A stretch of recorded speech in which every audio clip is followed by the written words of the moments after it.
hermanos. Vamos a abrir el Salmo 4.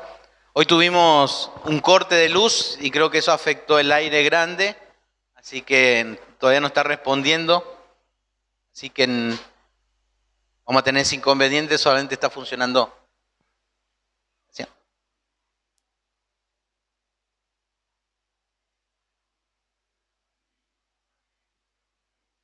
Salmo número 4.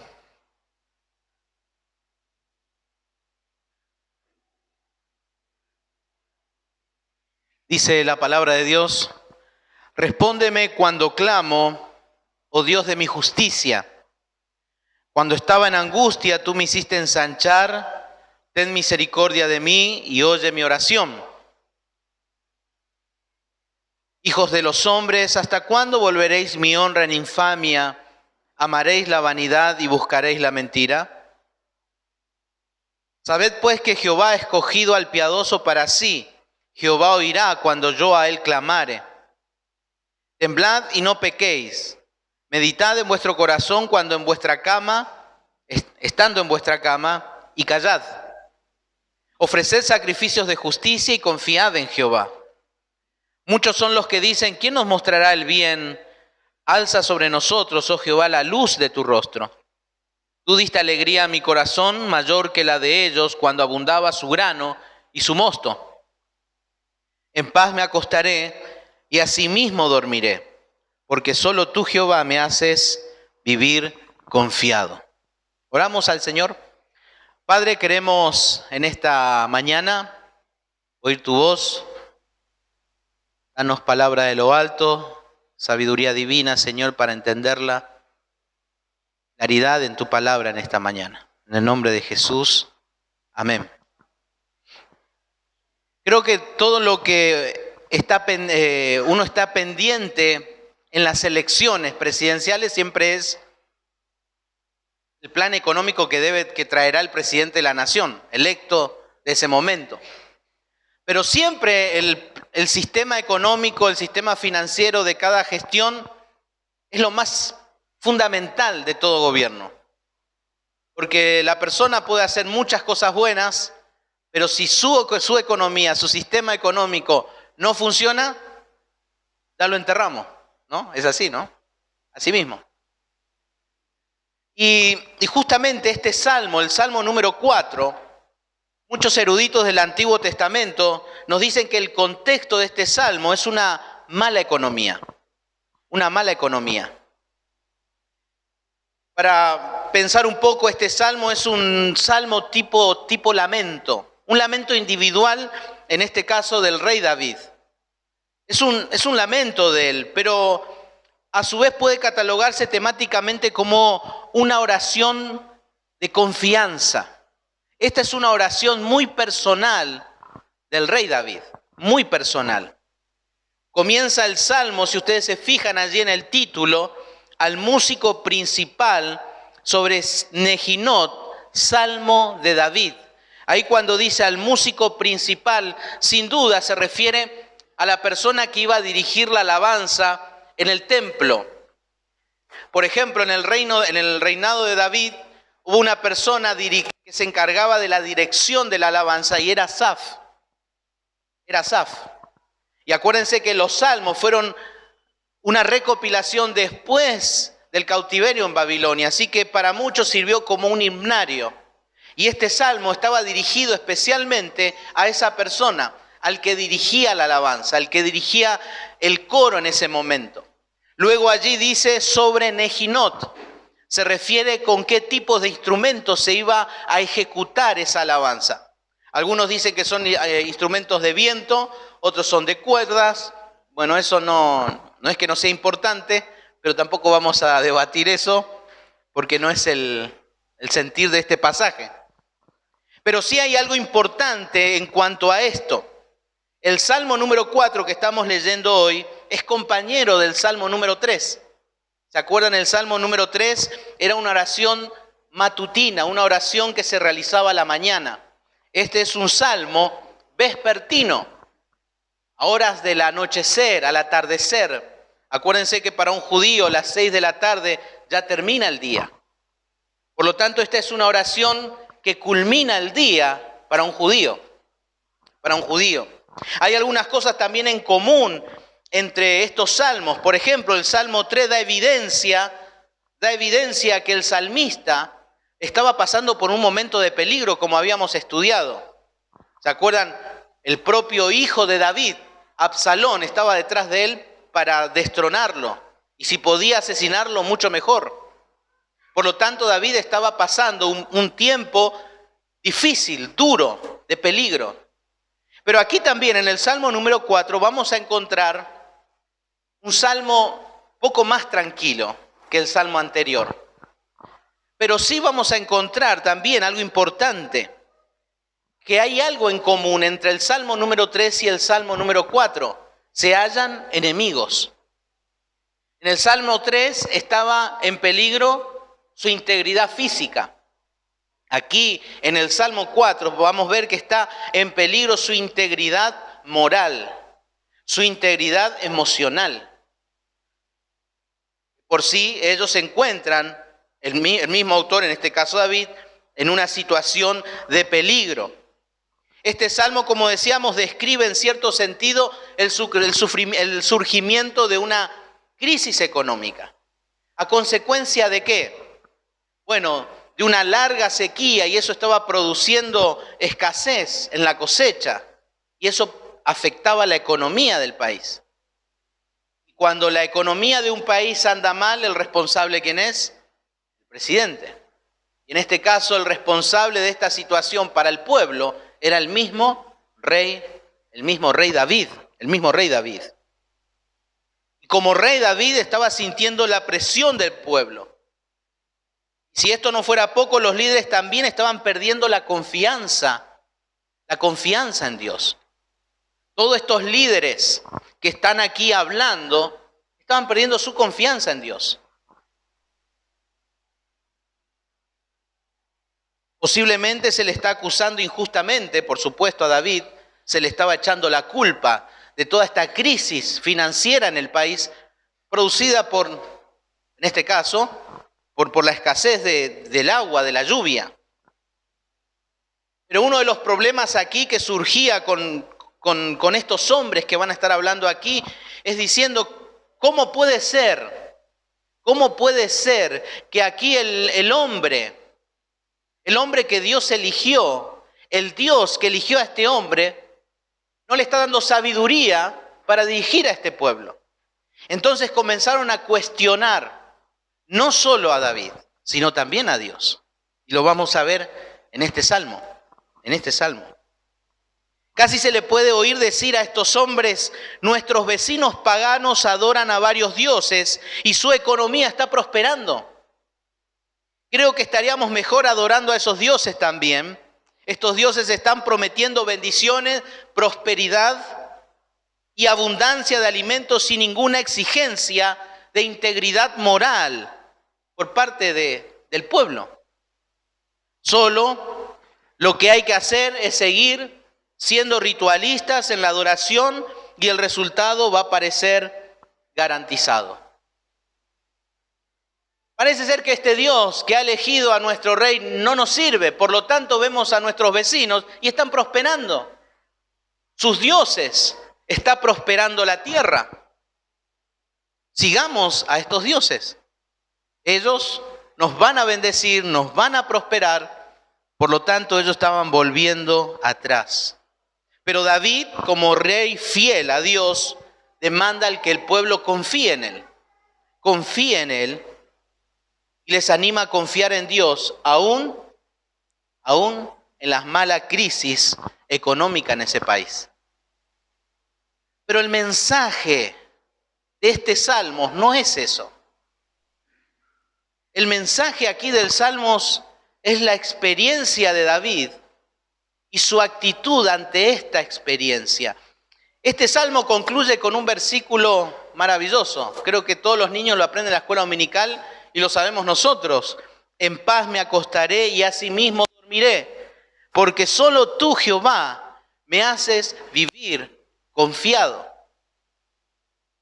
Como decíamos, este es un salmo antes de ir a dormir. Y David con toda confianza, pese a todo esto, dice allí el versículo, en paz me acostaré y asimismo dormiré. Aquí la propuesta de la palabra de Dios a nosotros es que debemos aprender a vivir confiados en el Señor en medio de la angustia que produce la crítica. Eso es lo que este salmo quiere enseñar al pueblo de Israel.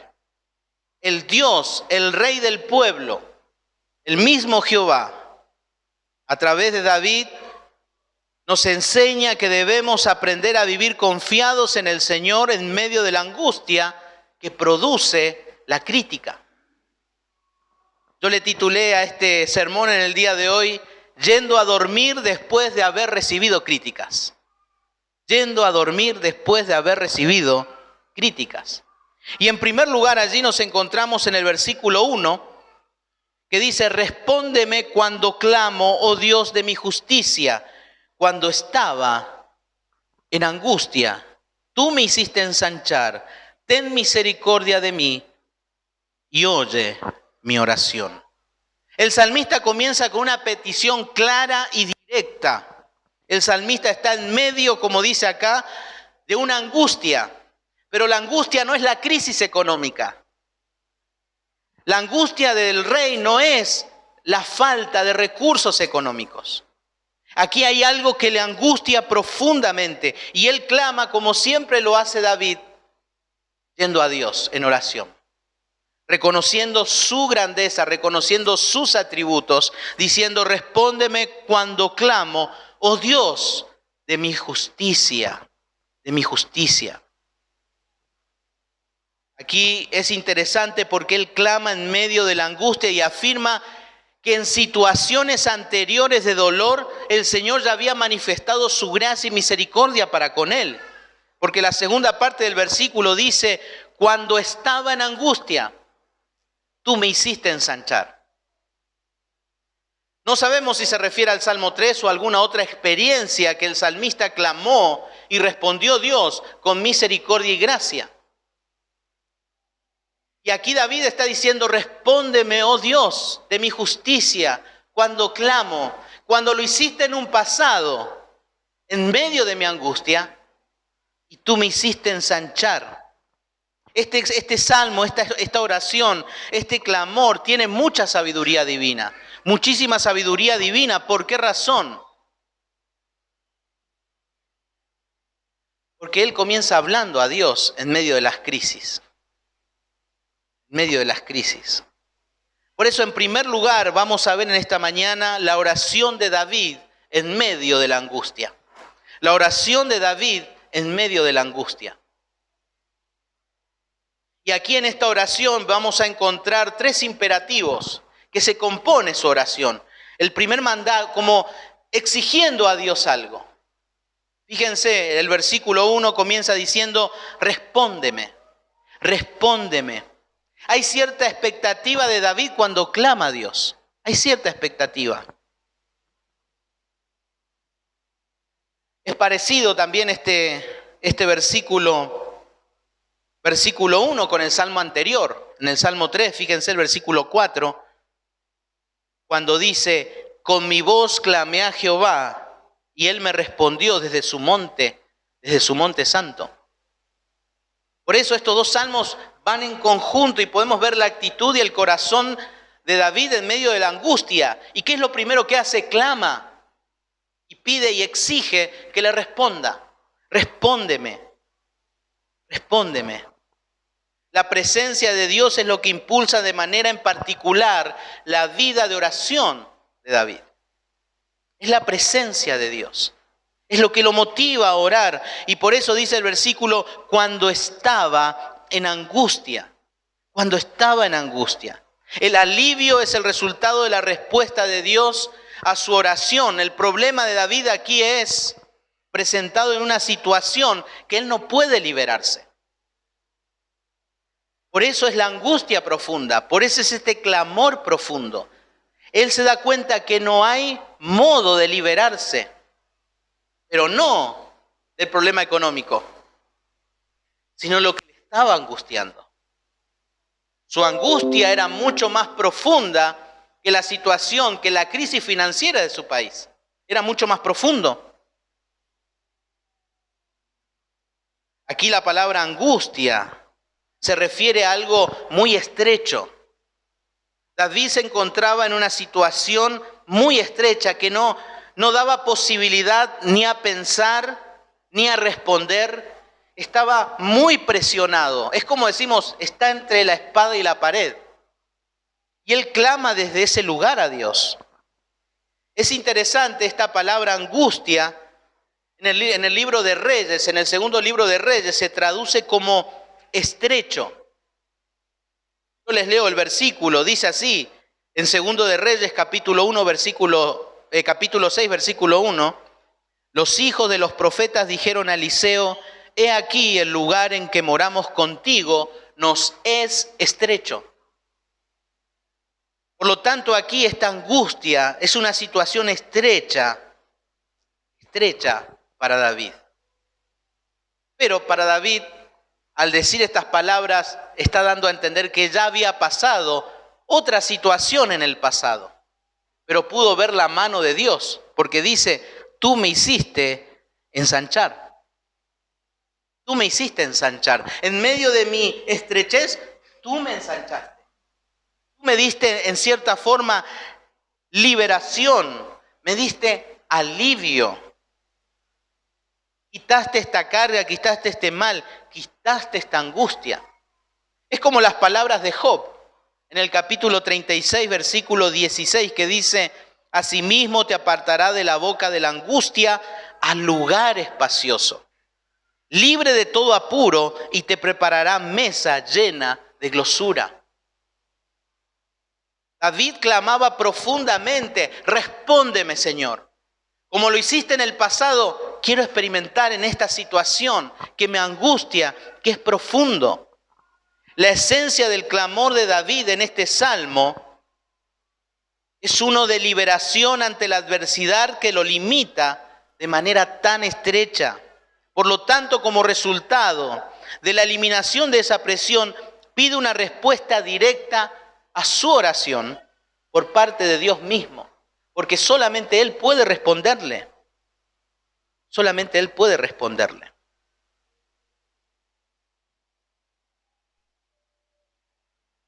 Y te concluye allí diciendo el versículo, ten misericordia de mí. Encontramos allí el segundo imperativo, ten misericordia. Ten misericordia. Prácticamente aquí David se arroja a los pies de Dios y pide su favor inmerecido. Él está esperando una demostración generosa de Dios para con él en medio de esta situación. Ten misericordia. No se siente un rey, no se siente un poderoso, se siente un miserable. Porque solamente un miserable puede pedir por misericordia. Y él pide ante Dios misericordia. Misericordia. David es consciente de que no hay ninguna obligación por parte de Dios que haga algo ante esta situación. Ni la crisis económica, ni la angustia que lo estaba afectando. David reconocía que Dios no tenía la obligación de quitar esa angustia. No lo tenía Dios la obligación, pero él clama, te pido, ten misericordia de mí. Y dice allí, oh Dios de mi justicia, oh Dios de mi justicia. Aquí está hablando y da la idea y alude al poder divino de vindicar y hacer justicia a personas que han sido procesadas de una manera injusta y calumniosa. Porque esa era la situación de David. David estaba pasando por calumnias, por mentiras, como lo vamos a ver ahora. Y eso le estaba afectando profundamente a David. Profundamente. Pero no tenemos que olvidar, hermanos, el Salmo 1 y el Salmo 2. Porque es el fundamento de todos los salmos. En el Salmo 2 encontramos al ungido de Jehová y encontramos el pacto que Dios hizo con David. Por lo tanto, en esta oración, David se aferra a ese pacto, a este pacto. Fíjense conmigo el Salmo 132, versículo 11 al 16. Salmo 132, versículo 11 al 16.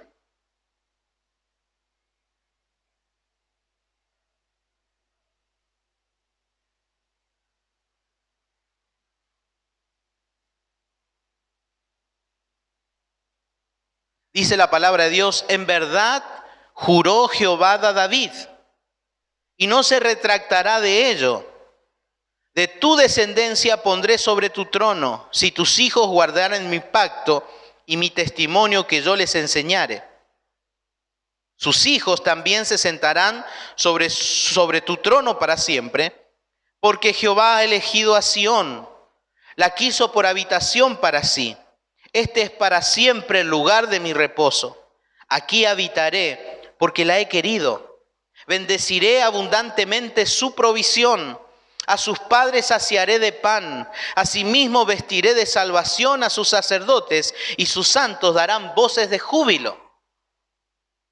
Por lo tanto, la situación financiera y la falta de provisión no era la angustia de David, porque este Salmo 132 lo declara. Es parte de ese pacto davídico, el pacto que Dios hizo con David. Por lo tanto, no era la falta de cosas materiales. Había otra cosa que le producía angustia, y una angustia profunda. David estaba aferrado a este pacto, Y este es el fundamento del clamor de David. Este es el fundamento. El carácter de Dios es el conocimiento de la presencia de un Dios fiel y comprometido a su pacto. Esa era la confianza de David, que él tenía un Dios que era fiel a su pacto. Por esa razón él clama a Dios y pide misericordia, porque estaba aferrado a la promesa. Su confianza estaba en la promesa. Salmo número 1. ¿Quién es el hombre bienaventurado? El que no anduvo en consejo de malos, sino que medita en la palabra de día y noche. Pone su confianza. En eso se basaba la confianza de David. El último imperativo, dice allí la palabra de Dios: oye mi oración. Oye mi oración. Respóndeme, ten misericordia de mí. Y ahora dice: oye mi oración. Esto habla no tan solo de una solicitud, sino de un compañerismo con Dios. David tenía ese compañerismo. Por lo tanto, Señor, escúchame. Y esta oración de David, en cierto modo, está equilibrado. ¿Está equilibrado en qué? En que hay una promesa, pero que también David no sabe qué es lo que Dios va a hacer. David no tenía una expectativa de decir: Dios me prometió y lo va a hacer así. La fe de David se basaba en que Dios podía cumplir su promesa, pero también se basaba en una confianza de que si él no lo quería hacer, igual iba a estar bien. Pero en el carácter de Dios era imposible romper una promesa. Por lo tanto, David no tenía expectativas. Y esto es digno de imitar, hermanos. Es digno de imitar, hermanos. Aunque tengamos el libre acceso al trono de la gracia en oración, aunque podamos ir al Señor en oración cada vez que nos afecte algo, que nos pase algo, no podemos saber lo oculto de los designios de Dios. Dios en su plan soberano tiene cosas determinadas que las desconocemos. Dios tiene derecho a hacer lo que Él quiere en su soberanía. Y David clama en medio de la angustia. En segundo lugar, encontramos en el versículo 2 al versículo 5, la segunda parte de este salmo, y vamos a encontrarnos con la demanda de David, y aquí dice: a los hijos de los hombres. En el versículo 2 comienza diciendo: hijos de los hombres, ¿hasta cuándo volveréis mi honra en infamia? ¿Amaréis la vanidad y buscaréis la mentira? Aquí en este versículo 2 hay un cambio. Versículo 1, David hablando a Dios. Ahora en el versículo 2 hasta el versículo 5, David va a hablarle a los hijos de los hombres. Y uno dice, ¿quiénes son estos hijos de los hombres? Bueno, estos hijos de los hombres no se refiere solamente a hombres masculinos, el género, sino específicamente a hombres nobles, hombres ricos, hombres con influencia financiera sobre la nación. Y justamente estos hijos de hombres, estos poderosos, alto en rango, en eminencia social y financiera, dentro de la comunidad hebrea, estaban hablando. Y comenzaron a preguntarse y a decir cosas. Y lo que aquí va a hacer David a partir de este versículo 2 al versículo 5, les va a demandar algo como rey. Les va a demandar algo como rey. Y uno dice, bueno, ¿qué es? Posiblemente aquí David hace mención de ellos, porque me imagino, como en toda nación, en todo país, hay problemas económicos, todos somos doctores en economía, ¿no? Todos sabemos todo. Entonces todos estaban hablando. Pero específicamente aquí David está hablando y se va a dirigir a los hombres de influencia, a los poderosos de aquel entonces. Probablemente David lo hace ¿para qué? Para llamar la atención al orgullo de estos adversarios, de estas personas. ¿Qué están haciendo estos hombres? ¿Qué están haciendo? Bueno, hay algo que quieren hacer. Dice el versículo 2, la primera parte, volveréis mi honra en infamia. Volveréis mi honra en infamia. La NBI traduce de esta manera, hijos de hombres, ¿hasta cuándo cambiaréis mi honra por deshonra? Estos hombres poderosos comenzaron a calumniar, a murmurar, a difamar a David para cambiar su gloria. Este no es el hombre que necesitamos. Este es un chanta, este es un mentiroso, este es un incompetente, este es un inoperante. No sirve como rey. La situación cada vez está peor acá en el país. Por lo tanto, volvamos al Salmo 3, capítulo 3, versículo 3. ¿Se acuerdan que decía, mas tú Jehová, dice David, eres escudo alrededor de mí, mi gloria y el que levanta mi cabeza? Estos hombres, ¿qué querían hacer? Cambiar la gloria. Ahí la palabra honra del versículo 2 es kabod, la misma palabra para gloria. La misma cosa para gloria. Estos hombres querían cambiar la gloria de David. Todos sus logros, su posición, ellos querían sacarlo, querían deshonrarlo, hacerlo pasar vergüenza. Pero ¿se acuerdan en el estudio del Salmo 3? Esa gloria era producto no de los logros de David, sino era lo que Dios le otorgó bajo los méritos de ese pacto. Por lo tanto, era imposible que estos hombres cambien la gloria de David, porque Dios lo puso donde él estaba. No personas, no su propia capacidad, sino Dios. Y por eso le dice, ¿hasta cuándo? ¿Hasta cuándo van a querer cambiar? Es imposible lo que quieren hacer, muchachos. Porque donde yo estoy, Dios lo ha puesto. Estos hombres se estaban metiendo con lo que le correspondía a Dios. Y esto surge una pregunta.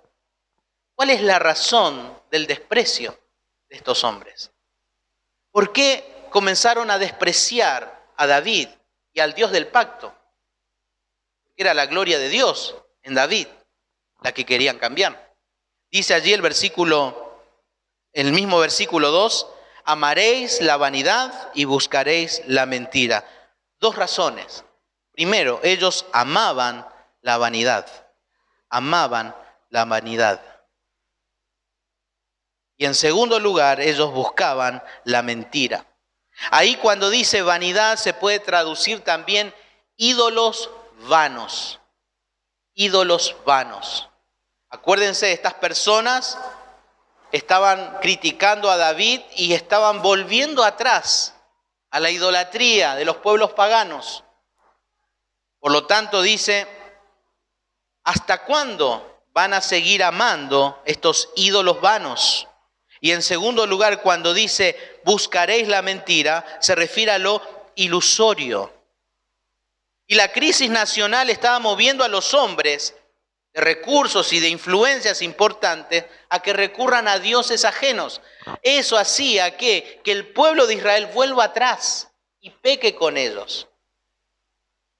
Por eso esta situación era una situación también espiritual, no solamente nacional, financiera. Estaba afectando la relación del pueblo con el Dios del pueblo, con el Dios del pacto. Justamente la palabra vanidad aparece en 1 de Samuel capítulo 12 versículo 21, cuando dice, no os apartéis en pos de vanidades, que no aprovechan ni libran, porque son vanidades. Ya esto se estaba presentando en los tiempos allí de David. La NBI, este mismo versículo de 1 Samuel 12:21 dice, en lugar de vanidades, dice, no se alejen de él por seguir a ídolos inútiles. Ídolos inútiles, que no les pueden ayudar ni rescatar, pues nada sirven para nada. Vanidad. Esto nuevamente nos lleva aquí al Salmo 2. Al Salmo 2, fíjense allí en el versículo 1. Comienza con una pregunta. ¿Por qué se amotinan las gentes y el pueblo piensa cosas qué? Vanas. Cosas vanas. Era la problemática del rey en ese entonces. Y este es un fuerte llamado de atención, por lo tanto, a estos hombres de influencia por el alto precio que ellos estaban pagando para llevar al pueblo de Israel nuevamente a la idolatría. Ellos estaban buscando otro refugio. El Salmo 2 terminaba diciendo, bienaventurados todos los que en él confían. Personas buscan otros refugios. Y David, en cierto modo, en estas palabras le está exhortando y le está diciendo a estos hombres que ningún otro refugio que no sea Dios no les podrá dar la verdadera salvación ni la verdadera satisfacción a toda esta situación. Por lo tanto, el versículo 3 aparece otro imperativo y dice, sabed. En cierto modo está diciendo, conozcan. Pues que Jehová ha escogido al piadoso para sí. Jehová oirá cuando yo a él clamare. Este sabed marca un contraste con el pensamiento que ellos tenían. La difamación de David. Ellos estaban enfocados en difamar a David y no salirse de ese lugar. Por lo tanto, acá David les exhorta y les dice, conozcan. Y lo que ustedes tienen que saber es que Jehová ha elegido al piadoso para sí. ¿Quién es el piadoso en este caso? David. Pero estas palabras de David tienen mucho significado. Y es muy interesante porque dice que Dios ha escogido. Ahí la palabra escogido quiere decir separar o diferenciar. En todo el Nuevo Testamento solamente este verbo escoger, aparece en este versículo y solamente es utilizado en el libro de Éxodo en el Antiguo Testamento. Por eso en todo el Antiguo Testamento solamente en este versículo y en el libro de Éxodo aparece esta palabra escoger, separar o diferenciar. Es único. Y fíjense en qué situación, y es muy interesante. Fíjense en Éxodo capítulo 8, versículo 23. Éxodo 8, versículo 23.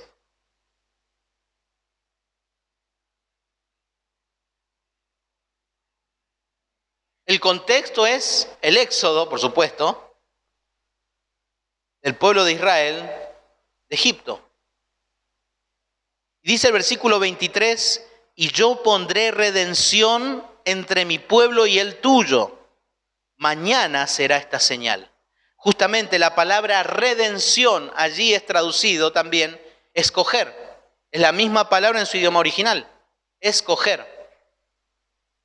Entonces podríamos leer, y yo pondré elección entre mi pueblo y el tuyo, y mañana será señal. Fíjense en Éxodo capítulo 9, versículo 4. Y dice, y Jehová hará separación entre los ganados de Israel y los de Egipto, de modo que nada muera de todo lo de los hijos de Israel. Ahí la palabra separación es la misma palabra que encontramos en Éxodo 8:23 y en el libro de los Salmos. El otro versículo, Éxodo capítulo 11, versículo 7.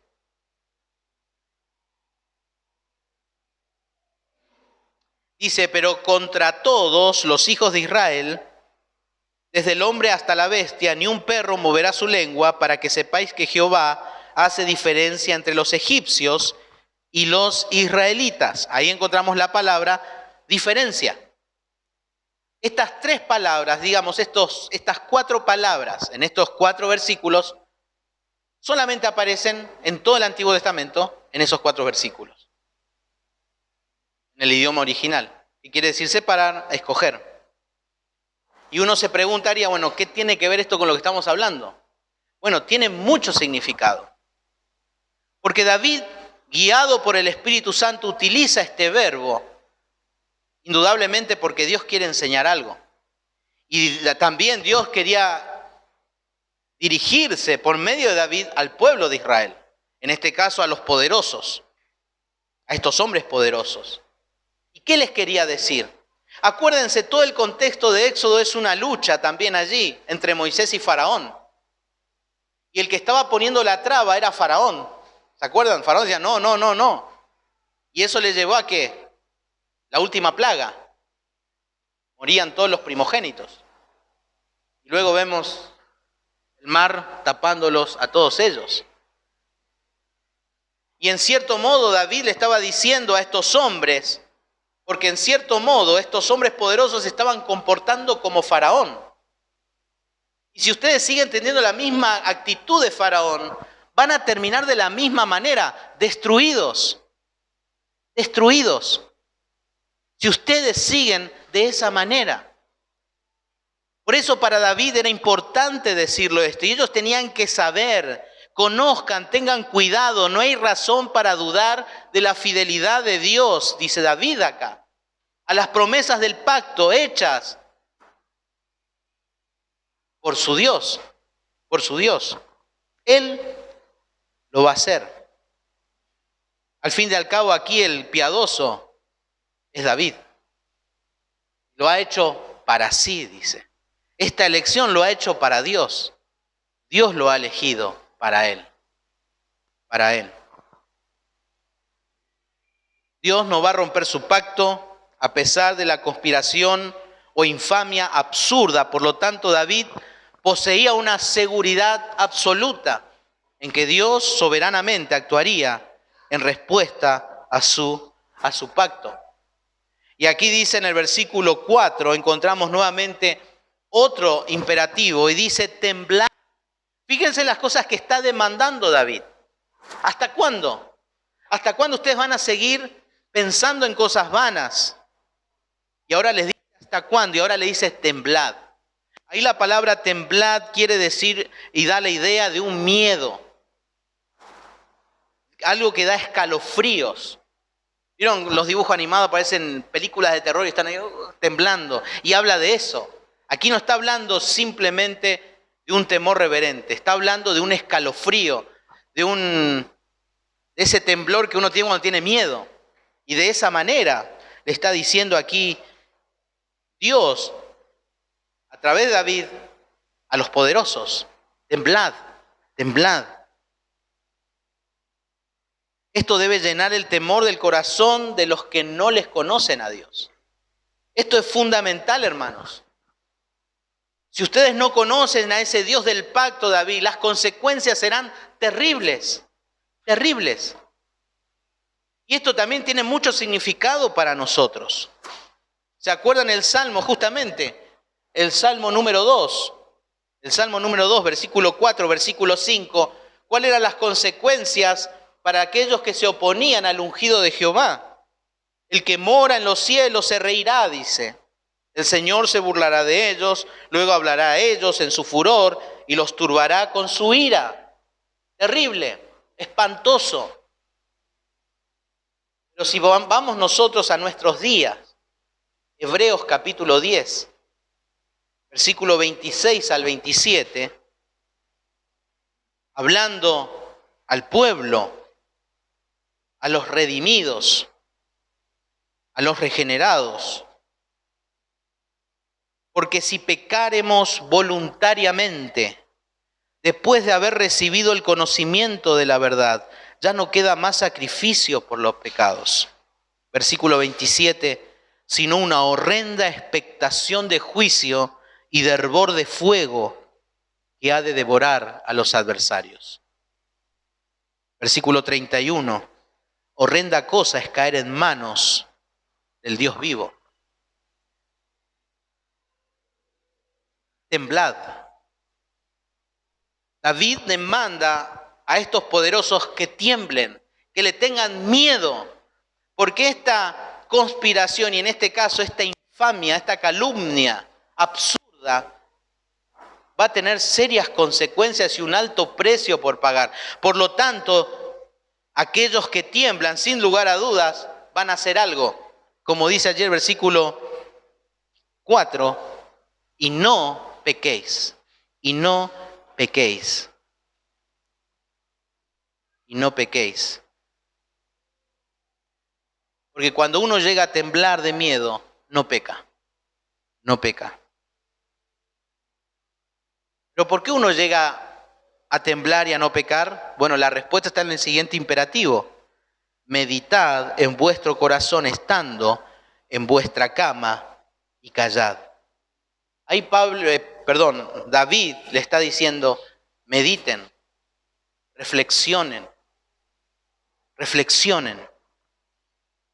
hagan una meditación profunda, sobre todo en silencio, y callen. Pero específicamente le dice, estando en vuestra cama, en la soledad, en el lugar más íntimo, a solas con Él. Allí reflexionen. Y la palabra allí para corazón es conciencia. Mediten en sus conciencias, estando en la soledad, en la intimidad, en el descanso reparador. Reflexionen y callen. Este callar es como si fuera que David le está diciendo, hagan silencio para que la conciencia actúe como representante de Dios en ustedes. Que la conciencia les acuse y les digan lo mal que ustedes están haciendo. Eso es lo que Dios le está pidiendo, David le está pidiendo aquí a estos orgullosos. Reflexionen y estén en silencio para que sus conciencias les acusen. Estas personas tenían argumentos, tenían planes. Su objetivo era difamar al ungido, a David. Y esto es importante, hermanos, el llamado que le hace David a estos poderosos, porque la palabra de Dios, Pablo también lo hace a su iglesia, la iglesia de Cristo, en 2 Corintios capítulo 10, versículo 5. Cuando Pablo les dice, derribando argumentos y toda altivez que se levanta contra el conocimiento de Dios y llevando cautivo todo pensamiento a la obediencia a Cristo. Hermanos, cuando pecamos y no queremos reconocer nuestro pecado, ¿qué hacemos? Argumentamos. Sabemos todo luego. Y empezamos a argumentar todo, argumentar, y no dejamos que nuestra conciencia, el Espíritu Santo, obre en nosotros. Por eso Pablo les dice, derribando todo argumento y toda altivez, orgullo, contra el conocimiento de Dios, dice, llevando cautivo. Llevemos cautivo ese argumento barato de nuestros pecados a los pies de Cristo, para experimentar su gracia, su perdón, su paz, porque eso es lo que estos hombres estaban buscando.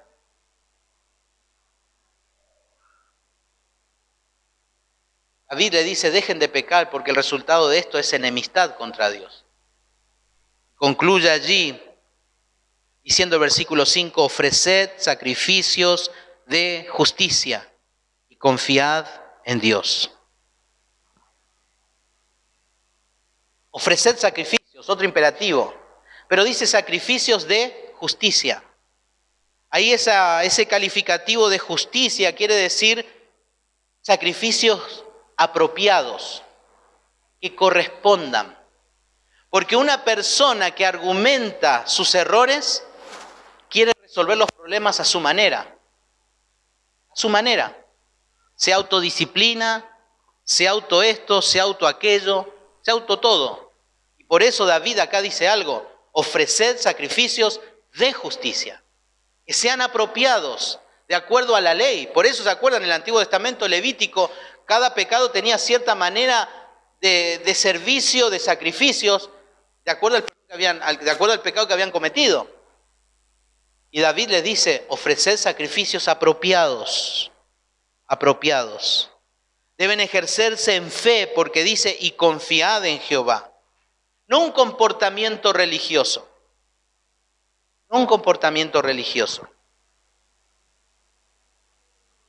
¿Qué es lo que demanda David a estos hombres, a estos hijos de hombres? Arrepentimiento. Porque el pecado de estos orgullosos era en oponerse al Dios del pacto. En realidad no se estaban metiendo con David. Se estaban metiendo con Dios, con el Dios del pacto. Por lo tanto, aquí lo que implica esta demanda es arrepentimiento. Fíjense el Salmo 51, versículo 7. Salmo 51, versículo 7.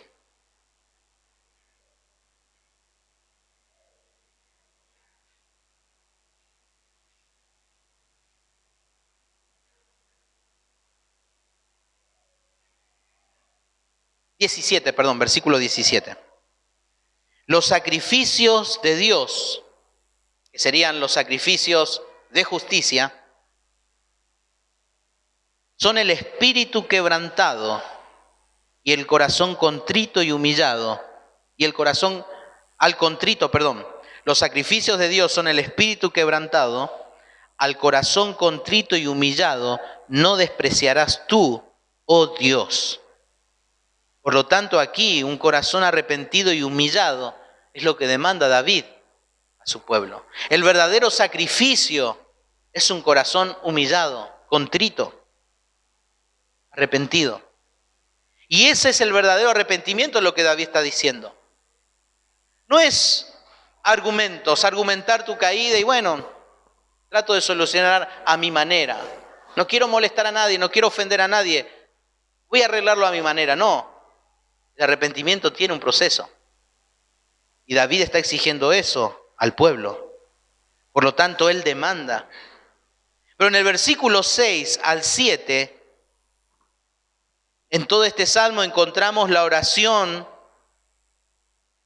de David en medio de la angustia, y en segundo lugar podemos ver también aquí la demanda de David a los hijos de los hombres, y en tercer lugar, en el versículo 6 al 7, vamos a ver la intercesión de David por los hijos de los hombres.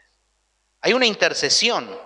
Aquí nuevamente en el versículo 6, las palabras de David ya no se dirigen a los hijos de los hombres, nuevamente se dirige a Dios y dice, muchos son los que dicen.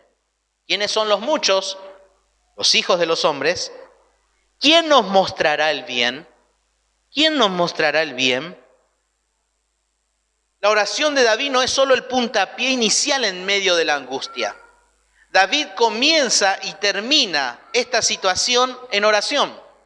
Eso es lo excepcional de este caso. Él no solamente pide al Señor, Señor, ayúdame, respóndeme y líbrame, sino que él termina toda esta situación nuevamente orando.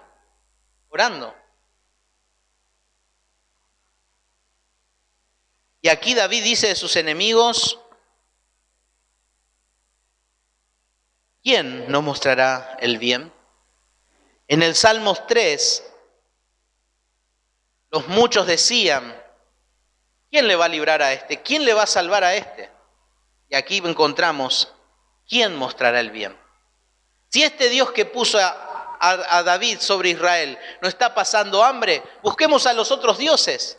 Ellos nos van a hacer prosperar. En eso implica esta pregunta. Estos muchos se preguntaban eso. Pero David hace algo excepcional en esto. En medio de esta oración, él le dice a Dios, alza sobre nosotros, oh Jehová, la luz de tu rostro. Miramos la situación de David en el Salmo 3. Lo que a él le pesaba era que todos aquellos que se oponían al rey la iban a pagar caro. En el Salmo 3 veíamos al hijo, Absalón, en contra del ungido. Y las consecuencias David las sabía. Y eso le producía angustia. Pero aquí también, imagínense personas difamándolo, diciendo cosas. Pero ¿qué hace David? Él podía haber hecho de lo que muchos otros salmistas hacen. Vean, por ejemplo, en el Salmo 109. ¿Qué es lo que hacían algunos salmistas cuando la situación ya era muy pesada, muy densa, muy intensa? Salmo 109.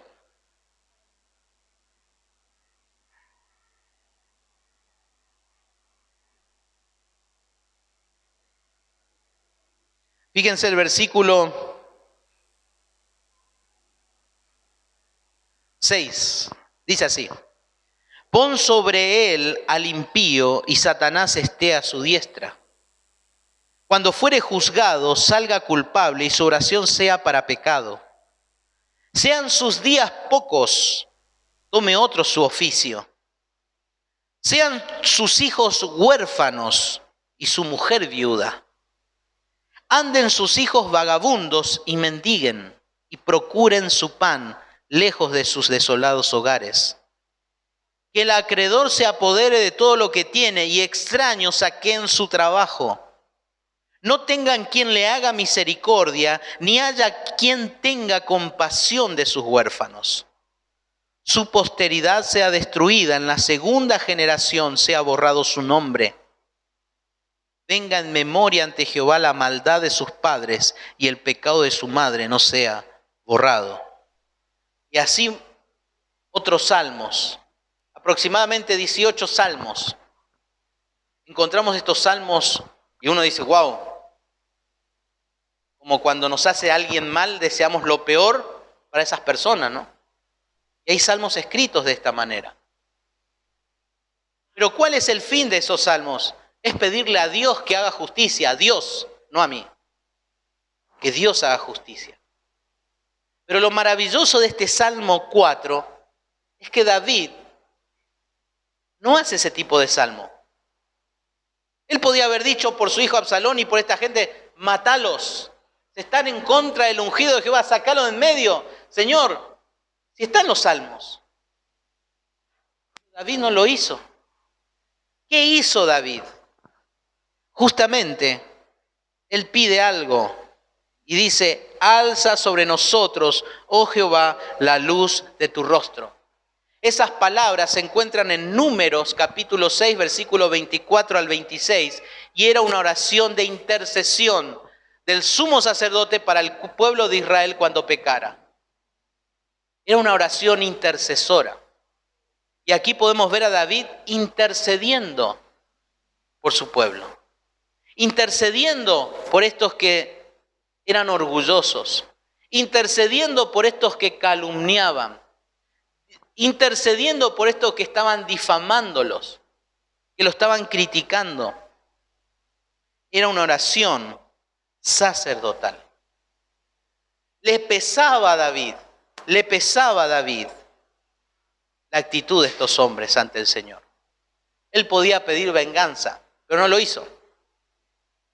No lo hizo. Porque él sabía las consecuencias si seguía la oposición. Es de Dios la venganza, pero él no hace ese tipo de oración.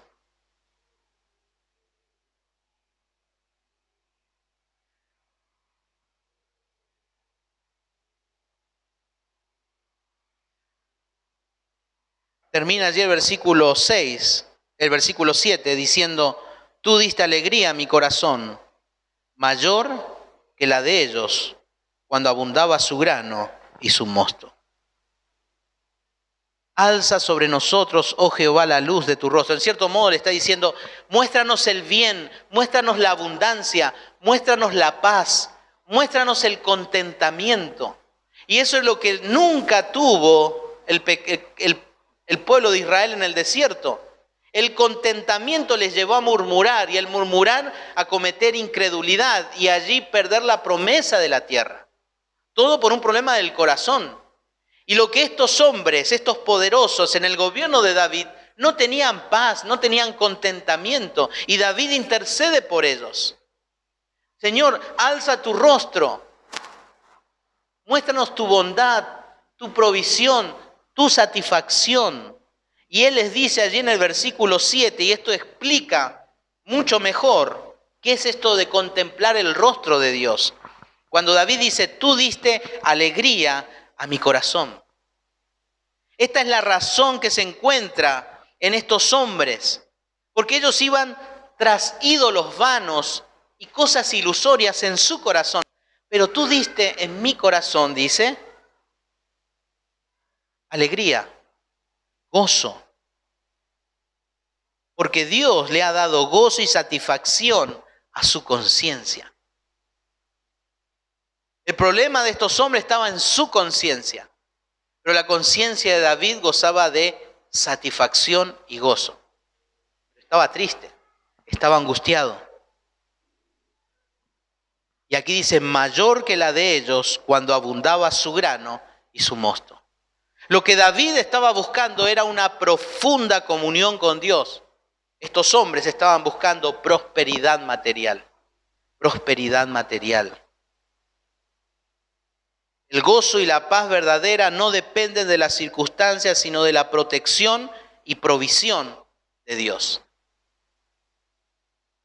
Eso depende. Romanos capítulo 14, versículo 17 dice: porque el reino de Dios no es comida ni bebida, sino justicia, paz, gozo en el Espíritu Santo. El fruto del Espíritu, ¿qué es? Gozo, paz. Eso es lo que debe haber en el corazón de un verdadero creyente. Y David intercede porque es eso lo que ellos necesitan: gozo y paz en medio de toda esta situación. Y qué difícil es, hermanos, estar de pie ante las críticas de las personas. Y es lo que le pasó a David. Lo que a él le angustiaba profundamente eran las críticas y sobre todo la calumnia, las falsas acusaciones. Hermanos, creo que todos en algún momento hemos sido calumniados, hemos sido acusados falsamente. Quizás otros sigan siendo acusados falsamente.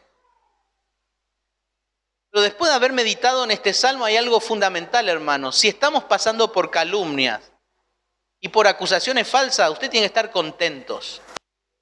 ¿Por qué? Porque Dios obra de esa manera, para hacernos crecer más en la vida. Y eso es lo que Dios estaba haciendo en David. Porque Dios estaba formando un hombre íntegro.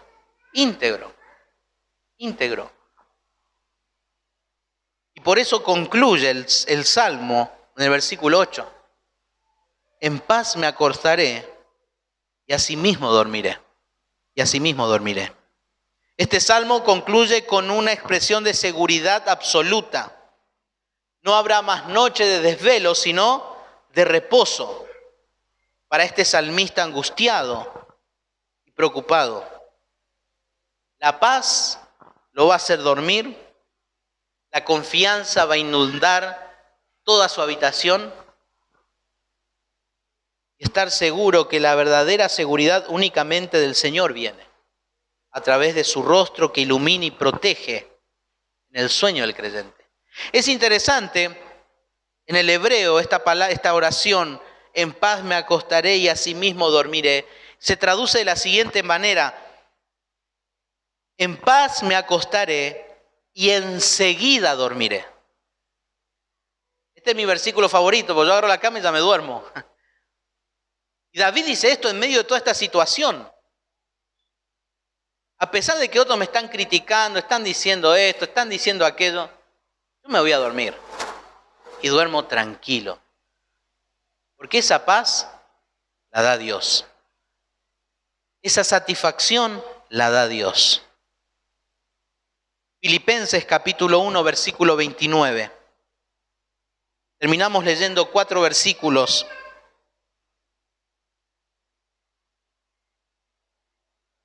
Filipenses 1:29. Esta confianza que tendía David es algo que solamente la da Dios. Y es paradójico, ¿no? Se nos demanda hacer algo que no tenemos. Pero Filipenses 1:29 dice: porque a vosotros os es concedido a causa de Cristo, no solo que creáis en Él, sino que también padezcáis por Él. Dios concede al cristiano, a sus hijos, el creer en Él. El Señor Jesucristo prometió en Juan 14:27, la paz os dejo, mi paz os doy. Yo no la doy como el mundo la da, no se turbe vuestro corazón ni tenga miedo. Tenga miedo. Filipenses 4:7, el apóstol Pablo dice: y la paz de Dios, que sobrepasa todo entendimiento, guardará vuestros corazones y vuestros pensamientos en Cristo Jesús. Estos hombres orgullosos tenían un problema: vanos ídolos y cosas ilusorias. Ellos se conformaban con muy poco, con tener la panza llena, tratar de satisfacer sus gustos. Y eso es lo triste de nosotros, de todos. Nos satisfacemos con tan poco. Tenemos una fe muy pragmática que solamente piensa en nuestras necesidades. Todo gira alrededor de eso. Todo gira alrededor de eso. Si no tiene, no me gusta. Bueno, capaz en las cosas materiales uno puede ser así, porque uno paga lo que quiere. Pero aún en las cosas del Señor, si hay cosas que no tienen lo que me gusta, no lo acepto. No lo quiero. Porque en el simple hecho de que no me gusta. Y eso es peligroso, hermanos. Estos hombres fueron tras cosas vanas e ilusorias. Por eso tenemos que tener cuidado con nuestra confianza, con nuestros ojos, nuestros deseos. Y David dice algo: lo único que va a traer satisfacción es mirar hacia arriba y esperar las bendiciones y la gracia de Dios para nosotros. Yo no sé en qué situación usted se encuentra, si está pasando críticas de una manera injusta, porque a veces somos criticados, pero de manera justa. Y de manera injusta. Gócese en el Señor, porque evidentemente Dios quiere hacer algo en usted. Digan lo que digan, dele para adelante. Sepan que tiene un Dios a quien usted puede clamar, sin esperar usted vengarse. El Señor sabe. El Señor sabe. Y poder ir como David a la cama. Dormir, poner la cabecita sin que la conciencia acuse. pueden llamar de todo, pero mientras podamos dormir tranquilos sin que nada nos acuse, siga durmiendo, porque esa paz solamente la da Dios, la da el Señor. ¿Oramos?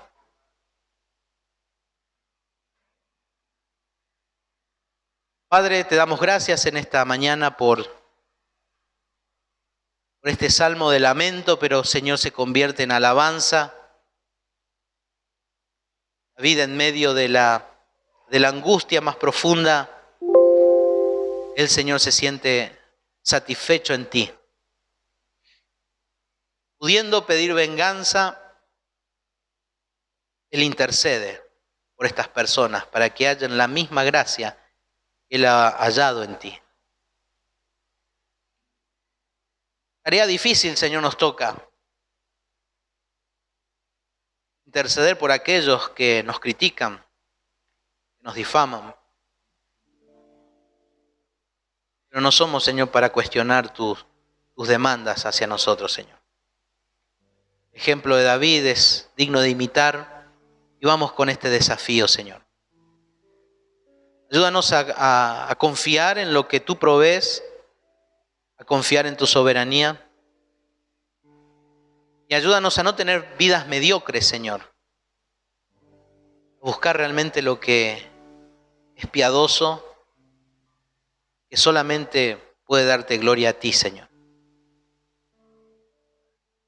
Pido por aquellos que quizás no duermen bien en la noche. Y le des ese momento de silencio. Sus conciencias, Señor, también puedan ser representantes tuyos en la soledad de la noche. Señor, ayúdanos a vivir confiados en medio de la angustia que produce las críticas, Señor. En el nombre de Jesús te lo pedimos. Amén.